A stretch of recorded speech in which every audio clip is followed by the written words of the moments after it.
Hi friends, അസ്സലാമു അലൈക്കും. Welcome back to my channel. ഇന്ന് ഞാനൊരു കിഡ്കാച്ച് റെസിപ്പി ആയിട്ടാണ് വന്നിട്ടുള്ളത്. രാവിലെയോ വൈകിട്ടോ ഒക്കെ കഴിക്കാൻ പറ്റുന്ന നല്ല ടേസ്റ്റി ആയിട്ടുള്ള ഒരു വെറൈറ്റി റെസിപ്പി. അപ്പോൾ ഇനി നമുക്കിത് എങ്ങനെ തയ്യാറാക്കുന്നതെന്നുള്ളത് നോക്കാം. ആദ്യം തന്നെ ഞാനിവിടെ ഒരു ബൗളിലോട്ട് 1 കപ്പ് മൈദ എടുത്തിട്ടുണ്ട്. ഇതിലോട്ട് 1 ടീസ്പൂണ് പഞ്ചസാര ചേർത്ത് കൊടുക്കുക. അതുപോലെ തന്നെ ആവശ്യത്തിനുള്ള ഉപ്പും കൂടെ ചേർത്തിട്ട് കുറേശ്ശായിട്ട് വെള്ളം ഒഴിച്ചു കൊടുത്തിട്ട് ഈ മാവ് നന്നായിട്ടൊന്ന് ഇളക്കി മിക്സ് ചെയ്തെടുക്കുക. എന്നിട്ട് നമ്മൾ ദോശക്കൊക്കെ ബാറ്റർ റെഡിയാക്കണ പോലെ ഒട്ടും കട്ട കെട്ടാണ്ട് നന്നായിട്ടൊന്ന് മിക്സ് ചെയ്തെടുക്കുക. അങ്ങനെ നമ്മുടെ ബാറ്റർ ഇവിടെ റെഡി ആയിട്ടുണ്ട്. ഇനി മിക്സിയുടെ ചെറിയ ജാറിലോട്ട് 1 മുട്ട പൊട്ടിച്ചൊഴിക്കുക. ഇതിലോട്ട് ഒരു 2 അല്ലി വെളുത്തുള്ളി ഇട്ട് കൊടുത്താൽ മതി. ഇത് ചെറുതായതുകൊണ്ട് ഞാനൊരു 5 അല്ലി എടുത്തിട്ടുണ്ട്. പിന്നീട് ഇതിലോട്ട് 1 മുറി നാരങ്ങാ നീര് ചേർത്ത് കൊടുക്കുക. ആവശ്യത്തിനുള്ള ഉപ്പും കൂടെ ചേർത്തിട്ട് നന്നായിട്ടൊന്ന് അടിച്ചെടുക്കുക. അങ്ങനെ ഞാനിതിവിടെ അടിച്ചെടുത്തിട്ടുണ്ട്. ഇതിലോട്ടൊരു 1/4 കപ്പോളം സൺഫ്ലവർ ഓയിൽ കൂടെ ഒഴിച്ചു കൊടുത്തിട്ട് വീണ്ടും അടിച്ചെടുക്കുക. അപ്പോൾ നമ്മുടെ മയണൈസ് ഇവിടെ റെഡി ആയിട്ടുണ്ട്. ഇനി ഇതിലോട്ട് സവാളയും ക്യാരറ്റും കൂടെ ഒന്ന് ചെറുതായിട്ട് കട്ട് ചെയ്തെടുക്കണം. ഞാനിവിടെ ഒരു ചോപ്പറിലോട്ട് ചെറിയ സൈസിലുള്ള 2 ക്യാരറ്റ് ഒന്ന് ചെറുതായി കട്ട് ചെയ്ത് ഇട്ട് കൊടുത്തിട്ടുണ്ട്. കൂടെ ഒരു സവാളയുടെ 1/4 ഭാഗത്തോളം കൂടെ കട്ട് ചെയ്ത് ഇട്ട് കൊടുത്തിട്ടുണ്ട്.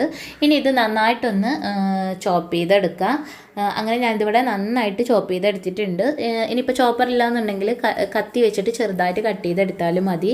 ഇതിലോട്ട് നമ്മൾ റെഡിയാക്കി വെച്ചിട്ടുള്ള മയണൈസ് ചേർത്ത് കൊടുക്കുക.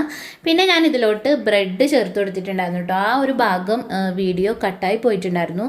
ക്യാമറ ഓഫായത് ഞാൻ അറിഞ്ഞില്ല.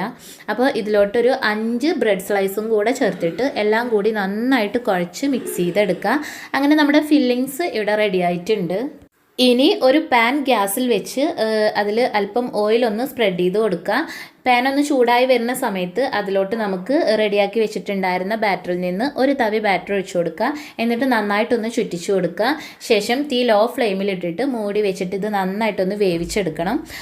അപ്പോൾ ഇതാ ഒരു ഭാഗം വെന്ത് വന്നിട്ടുണ്ട്. ഇനി ഇതിൻ്റെ മുകളിൽ അല്പം ഓയിലും കൂടെ ഒന്ന് തടവി കൊടുത്തതിന് ശേഷം ഇത് മറിച്ചിട്ടിട്ട് ഇതിൻ്റെ മുകൾ ഭാഗം കൂടെ ഒന്ന് വേവിച്ചെടുക്കുക.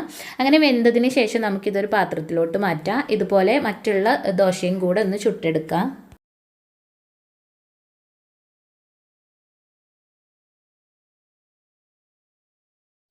അങ്ങനെ എല്ലാ ദോശയും ഞാനിവിടെ ചുട്ടെടുത്തിട്ടുണ്ട്. ഇനി അതിൽ നിന്ന് ഒരെണ്ണം ഇതുപോലെ ഒരു പാത്രത്തിലോട്ട് കമഴ്ത്തി വെച്ച് കൊടുക്കുക.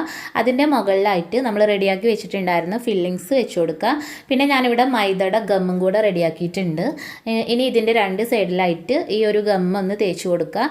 എന്നിട്ട് ഇതൊരു ബോക്സ് ഷേപ്പിലൊന്ന് ഫോൾഡ് ചെയ്തെടുക്കണം.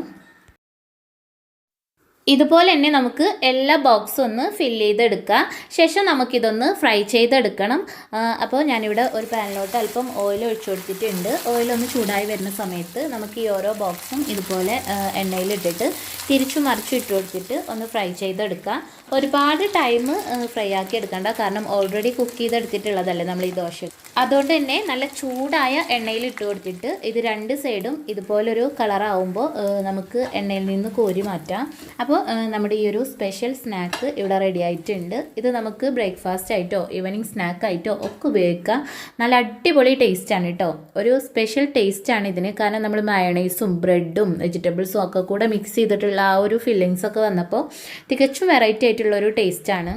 അപ്പോൾ ഇന്നത്തെ നമ്മുടെ ഈ ഒരു സ്പെഷ്യൽ റെസിപ്പി നിങ്ങൾക്ക് ഇഷ്ടമായിട്ടുണ്ടെന്നുണ്ടെങ്കിൽ ലൈക്ക് ചെയ്യാൻ മറക്കരുത്. എൻ്റെ ചാനൽ സബ്സ്ക്രൈബ് ചെയ്യാത്ത കൂട്ടുകാർ വീഡിയോ കാണുന്നുണ്ടെന്നുണ്ടെങ്കിൽ ഈ വീഡിയോക്ക് താഴെ കാണുന്ന റെഡ് കളർ സബ്സ്ക്രൈബ് ബട്ടണിൽ ക്ലിക്ക് ചെയ്തിട്ട് ചാനൽ സബ്സ്ക്രൈബ് ചെയ്യാൻ മറക്കരുത് കേട്ടോ. അപ്പോൾ ഇനി നമുക്ക് വീണ്ടും പുതിയൊരു വീഡിയോ ആയിട്ട് കാണാം.